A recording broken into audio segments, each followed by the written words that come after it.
Hello, everyone, and welcome back to Identity Insights by Indicio. This show takes a look at some of the latest news from around the decentralized identity community and offers an opportunity to learn a bit more about what Indicio has been up to recently. Today, I'm joined by James Schulte, who's our VP of Business Development, and he's here to talk about some of the recent ideas and technologies that he got to see at Identity Week America. I appreciate you taking some time to speak with me today, James. Would you mind starting us off with a brief description of what Identity Week America is? Sure. Yeah. First off, thanks again for having me. Happy to talk about all the fun we had last week. Identity Week was a an industry conference out in DC. I think the Identity Week organizations based out of London, they host these conferences throughout the world. This one being interesting purely for the reason of being in DC, where there's so many different government related contractors and vendors. So it was a great location to have that conference. They invite organizations of all kinds within the identity industry to showcase the different technologies and different projects that they're working on, all the way from secure credentials to advanced authentication to biometrics, for example. Lots of biometrics there. There were a couple thousand people there, dozens of organizations. There was the startup village section for some of the younger organizations, and then there were the larger vendors who've been around for quite some time. So it was great to see a mix, and I thought the atmosphere was really good. A lot of great people getting together, and some great discussions and talk tracks going on at the same time. All right, awesome. That sounds super exciting, getting to meet all those different people from all different walks of life there. So what brought Indicio to the event? We were actually invited to come, and we were able to bring a partner with us. We brought CETA. They came with us, and we got to demonstrate the digital travel credential, or the DTC. So it was a great place to be able to showcase the cool work that CETA has been doing along with our team. So we had our booth there, and right next to it, CETA set up the facial scanning device, as well as the passport scanner that would be used at an airport, for example. With that, they were able to showcase how a person could upload their passport information remotely to a government issuer software agent, receive a digital travel credential representing that passport, be able to hold that on their mobile wallet, and then present that credential and walk up to the facial scanner, be recognized, and pass through what would be in real life a customs and border patrol gate. So it was really cool to show people exactly how that would work. It was great to show people how tangible verifiable credentials are, and that they're real, and that they're ready to be used. So yeah. Awesome. That sounds super cool. And definitely, if you hadn't heard about verifiable credentials before, I think a cool first use case to see. Just for those, not familiar with it, if you could quickly define who is, CETA, and you kind of touched on it there, but it sounds like the DTC is kind of positioned to offer a virtual alternative to like a passport or whatever documentation you would need to fly. Is that correct? Yeah, so the DTC is based off of a standard, or a protocol from the ICAO, the International Civil Aviation Organization. So based off of that standard, creating a travel credential based on the W3C's verifiable credential data model. So there's different flavors of DTCs out there. This one being specifically a verifiable credential type. CETA, as you mentioned, they are an aviation and air travel IT provider. They service over 90% of the world's airports and airlines. They're actually, I believe, a consortium, and their board is made up of members from most of the world's largest airlines and aviation authorities. So they provide a lot of the technology that makes your airport experience function. So. All right. Well, that sounds pretty cool. So right, we've kind of touched on why Indicio was there, but I know this, you were touching on it a little bit in, the background of Identity Week. It brings all kinds of people. So what's some of the coolest new technology or ideas that you were able to see, from either the booth or just walking around the conference? Yeah, it was really interesting. There were a lot of biometrics companies. I would say probably 80% of the vendors there at their booths were some sort of biometrics provider. So whether it be facial recognition, fingerprint scanning, there were a lot of remote fingerprint scanning options, which was really interesting to see live demos of that.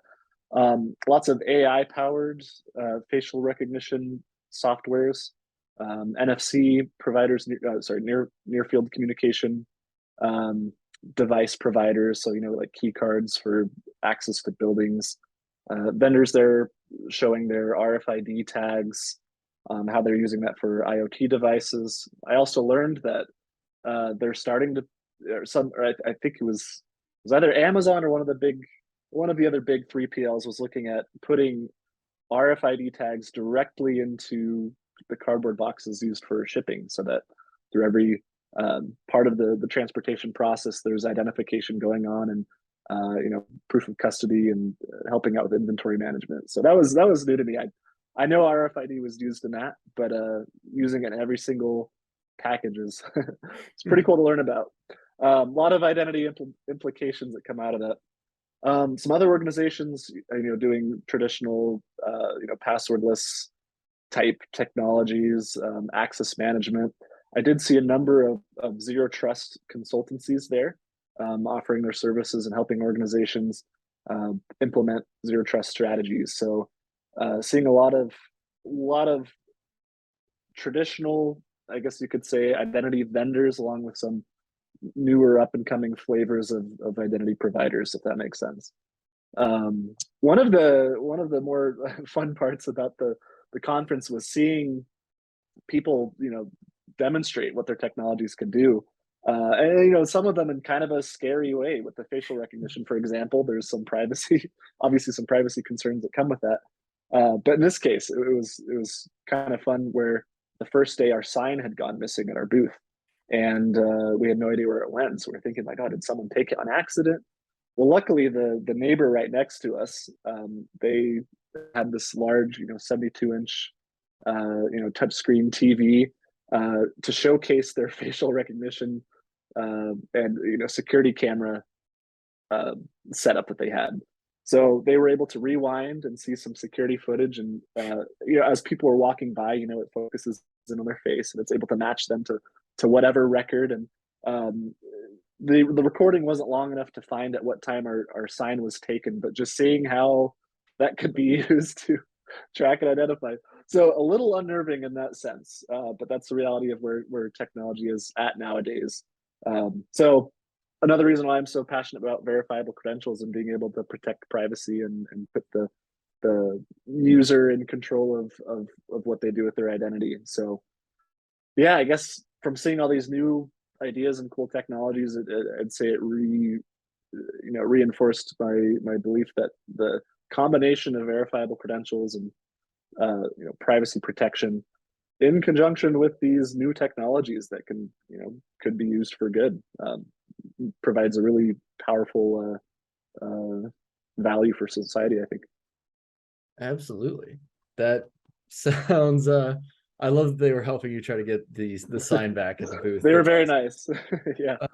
If we could backtrack real quick, because you did mention something that I just have follow up on, is you mentioned they had biometrics like fingerprint scanners that don't require you to have your fingerprint on it. Is that what you were saying? What was? Yeah. So, I mean, you could take your phone and you could just put up your hand and take a quick scan of your fingers.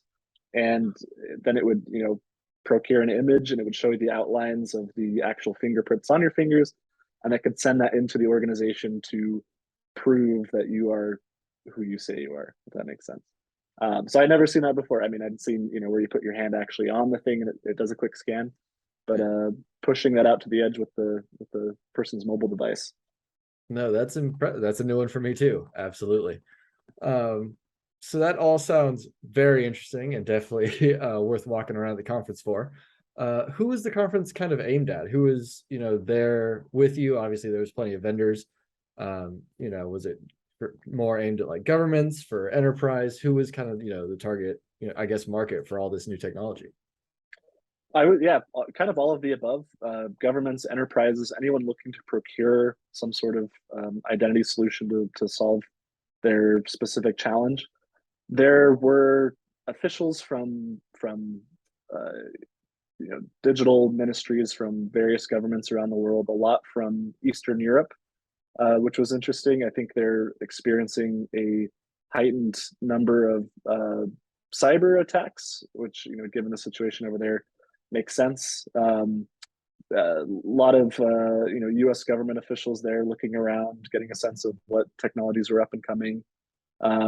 Department of Defense, Border Patrol, looking at biometrics solutions, for example, to figure out how to identify people that are coming in, being able to connect that with foreign governments systems to be able to cross verify.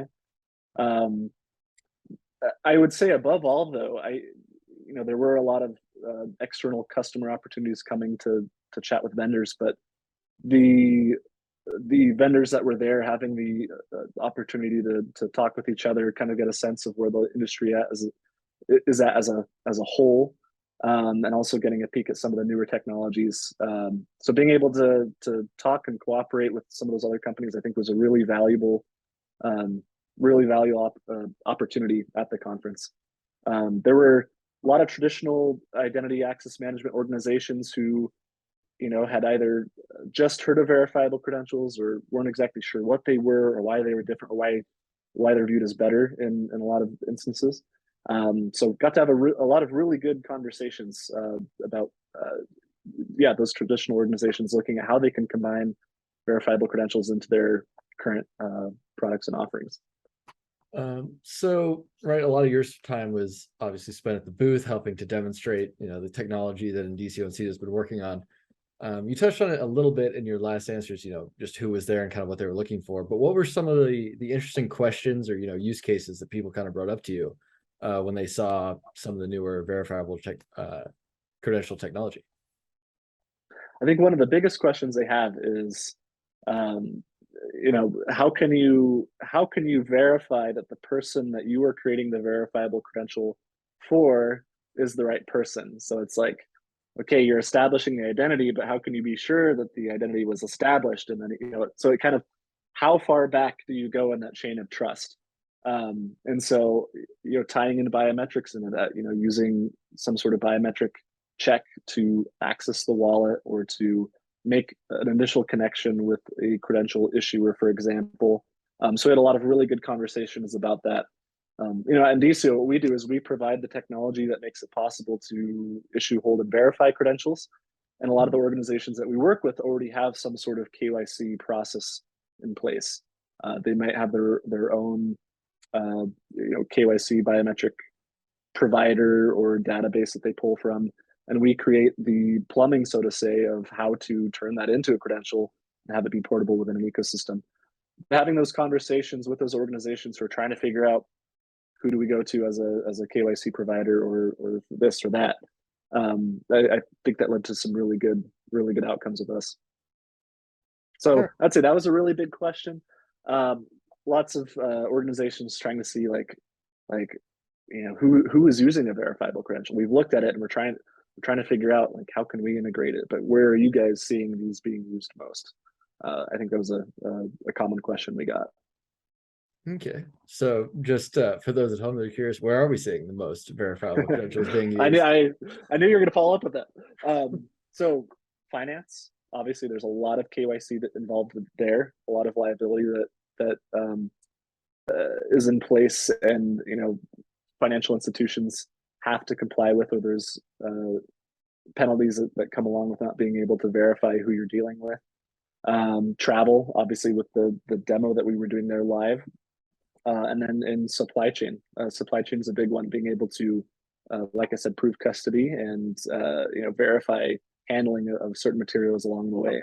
So, but I think above all, finance and banking might be the number one area where we're seeing the interest and implementation of verifiable credentials. That makes sense for sure. I would want them to make sure that it is me before they change any money. So exactly. totally makes sense. So this conference was a couple days, which I totally understand can be a bit draining for some. But for those that are kind of on the fences, hey, heard about it, not sure if I would want to go or not. What would you say was some of like the highlights that maybe you might want to check it out for these reasons? Yeah, I think some of the highlights is the networking opportunities. I just, in this digital world where so much is done remotely, I still believe that nothing beats a face-to-face interaction with a potential customer or another vendor, or just to learn about what other technology is out there. There's just so much that can be done in a face-to-face context. So I think that's why these conferences are really valuable. Uh, Getting out of your comfort zone and just talking to people, asking them about the technology that they're working on, finding areas of common ground, and even looking for opportunities to collaborate, especially within the decentralized identity industry, which you could say is a subsection of the identity industry as a whole. I think it's really important for those innovating in this space to be present at those conferences to get the word out. Um, One of the things that I saw at the conference was this push for I wouldn't say push, but uh, solutions providing two-factor authentication, three-factor authentication, and I even saw a solution that was a four-factor authentication solution. And that just sounds like there would be a lot of friction in that. And we believe that there's a better way to do that with verifiable credentials to take out those painful steps for customers or for users within an ecosystem. So I think there's just a lot of opportunity for decentralized identity providers and innovators to be at those conferences and make really valuable connections that will ultimately drive the adoption of the technology. Absolutely. And if we could just take a step back there, because four-factor authentication sounds absolutely exhausting. What are all those steps that they were trying to authenticate with? I can't remember exactly. I know one was email, one was phone, one was facial scanning, I believe, and then there was voice recognition. And so, in some instances that could be useful, right? If you know, but what if you do your fourth factor authentication one time, and then you turn that into a trusted credential that you have biometrically bound to you, so that you don't have to repeat that each time. And so I kind of see this nice synergy between those processes, the establishing identity, and then now that you've established it and established trust, turning that into something portable that can be used throughout an ecosystem. So yeah, it's I think there's a better way to do things, but not just better, but a way to enhance it to even add more value to the solutions that they have. Excuse me. Well, I think that is about all of the time that we have for today, James. Thank you so much again for joining me. If you have any interest in decentralized identity and would like to learn more about the technology, please be sure to subscribe to the channel, and we'll continue to bring you some more educational content around that. If you have any specific questions or topics that you'd like for us to cover, go ahead and leave a comment below, and we'll be sure to read and address them. And lastly, thanks again, James. If people want to see some of the technology you're demonstrating, right, like the DTC at Identity Week, where would you send them to learn a bit more? Yeah, feel free to reach out to any of us here at Indicio. I believe on our website we have a place where you can sign up for a demo. We can get that scheduled and walk you through how the proven ecosystem that we recently launched, how that works. If you want to see talk about how digital travel credentials can be implemented, we're always happy to talk about that as well. So yeah, I think we also recently, I think Heather Doll, our CEO, put out a blog post, a really good blog post about the digital travel credential with some really good thoughts behind where we see the value in that. So yeah, recommend checking those out.